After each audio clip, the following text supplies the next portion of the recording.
विधानसभा सत्ता में हम सरकार में रहते हुए इसी बिहार के चौकीदार का पहला विधायक मैं हूं जिसका मैंने हित में प्रश्न उठाया था।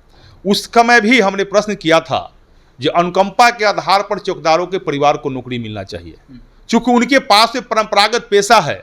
चौकीदार समाज में 99% पासवान समाज के लोग हैं और पासवान समाज के लोग हैं। चौकीदार समाज में निश्चित रूप से लड़ाकू होते हैं, ईमानदार होते हैं, मेहनत करते हैं और अपने गांव को सुरक्षा देते हैं, इसलिए परंपरागत उनकी बहाली की गई थी। जो सरकार से मैं मांग करूंगा, बिहार के माननीय दोनों उप मुख्यमंत्री से मैं बात करूंगा और मैं मांग करता हूं उनसे, आपके चैनल के माध्यम से भी, कि भाई जो चौकीदार का जो परंपरागत पेशा है उनको पेशा मिलना ही चाहिए। चौकीदार दफेदार को, चौकीदार और दफेदार समाज के जो मांग है उसके मांग जायज़ है। उनके मांग पर हम सरकार में पक्ष रखेंगे, बात करेंगे और हमें विश्वास है जो एनडीए की सरकार है चौकीदार और दफेदार के मांगों पर निश्चित रूप से पार्टी और सरकार सहानुभूतिपूर्वक विचार करेगी। विधानसभा में एक दिन भी आके जनहित का मुद्दा उठाने का उनके पास में फुर्सत नहीं मिला और फेसबुक पर, व्हाट्सएप पर, ट्विटर पर केवल बिहार के अपराध गिनाते हैं। अपराधी शब्द उनके मुंह से अच्छा नहीं लगता। एक बार जब अपराध हो बोलते हैं तो अपने माता पिता का जंगल राज को याद करा देते हैं। तो वही अपराध के कोख से जिस व्यक्ति की राजनीतिक उत्पत्ति हो वैसे व्यक्ति को अपराध पर चर्चा करने का कोई अधिकार नहीं है। नमस्कार, स्वागत है आपका लाइव बिहार में। मैं आपके साथ है संजीव सिंह। देखिए, 5 दिनों तक बिहार विधानसभा का मानसून सत्र चला, लेकिन इस दौरान एक दिन भी बिहार के नेता प्रतिपक्ष तेजस्वी यादव सदन नहीं पहुंचे। लेकिन अपराध को लेकर के लगातार वो सरकार पर हमला कर रहे। इसी क्रम में उन्होंने फिर से कल अपने सोशल मीडिया एक्स प्लेटफॉर्म पर अपराध को लेकर के कई सारे बातें लिखी और साफ तौर पे कह दिए हैं कि बिहार में अपराध जिस प्रकार से लगातार बढ़ रहा है, इससे साफ जाहिर होता है कि बिहार में राक्षस राज है। और भी कई तरह की बातें कही। हमारे साथ बातचीत करने के लिए इस तमाम मुद्दे पर लखनदेव पासवान है, भारतीय जनता पार्टी से विधायक हैं। क्या कहेंगे, तेजस्वी यादव अपराध को लेकर के घेर रहे हैं सरकार को?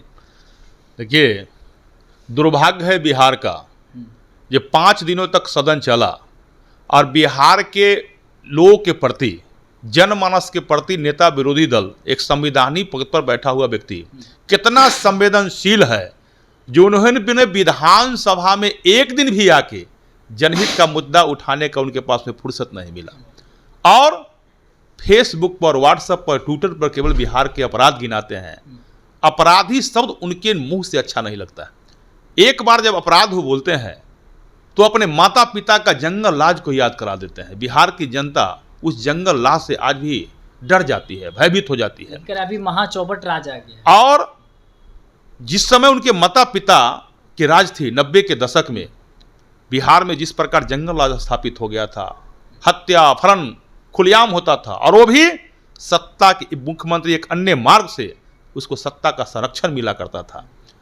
और वही सत्ता के संरक्षण से, वही अपराध के कोख से जिस व्यक्ति की राजनीतिक उत्पत्ति हो वैसे व्यक्ति को अपराध पर चर्चा करने का कोई अधिकार नहीं है। उस समय अपराध ही होता था खुलेआम तो सत्ता का संरक्षण मिलता था। लेकिन आज माननीय मुख्यमंत्री नीतीश कुमार जी है, सुशासन की सरकार है, भारतीय जनता पार्टी की सरकार है, डबल इंजन की सरकार है। यदि आज अपराध होता है तो अपराधी पकड़ा जाता है, या तो उसको चाहे धरती के तर में जाए या बिहार छोड़कर भाग जाए, वह अपराधी कहीं भी जाएगा तब बचने वाला नहीं है। लोकसभा में राहुल गांधी ने कहा कि देश में डर का माहौल है, युवा किसान डरे हुए हैं और साथ ही साथ उन्होंने कहा है कि जनता जो है वो अर्जुन है, अभिमन्यु नहीं, कमल चक्रव्यूह को तोड़ देगी। कैसे देखते बयान? राहुल गांधी जी और तेजस्वी यादव जी, राहुल गांधी जी के पिताजी, उनकी दादी, उनका कई 3 खानदान इस देश पर राज किया है और जिस प्रकार पूरे देश के अंदर अपराध उनके रीजन में होता था, कितना घोटाला हुआ, लाखों करोड़ का घोटाला उनके समय हुआ था। राहुल गांधी जी के पिताजी राजीव गांधी जी बयान दिए थे प्रधानमंत्री रहते हुए, यदि आम जनता के लिए मैं 1 रुपया भेजता हूं देश के अंदर विकास के लिए, तब 85 रुपया उसमें से 85 पैसा, 1 रुपया है 85 पैसा बिचौलिया खा जाते हैं और 15 पैसा ही आम जनता तक पहुंच पाते हैं। लेकिन आज देश के यशस्वी प्रधानमंत्री नरेंद्र मोदी क्या करते हैं, डायरेक्ट यदि 1 रुपया जाना है तो डायरेक्ट जनता के खाता में पैसा जाता है। किसी प्रकार का अपराध किस प्रकार लगाम लगा है। और राहुल गांधी जी भय मत दिखलाएं, वह काला दिन को लोगों ने भूला नहीं है।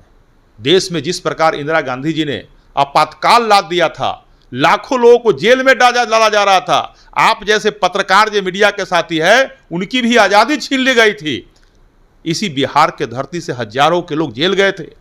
पूरे देश पर जिस प्रकार इंदिरा गांधी जी ने काला दिन ला दिया था और आपातकाल ला दिया था, तानाशाही राजतंत्र स्थापित कर दिया था, हिटलर की तरह लोग की हत्याएं हो रही थी, उनको राहुल गांधी जी उस भय को याद अभी करा रहे हैं जो उनकी दादी के समय में, इंदिरा गांधी जी के समय में इस देश पर आपातकाल लागू किया गया था।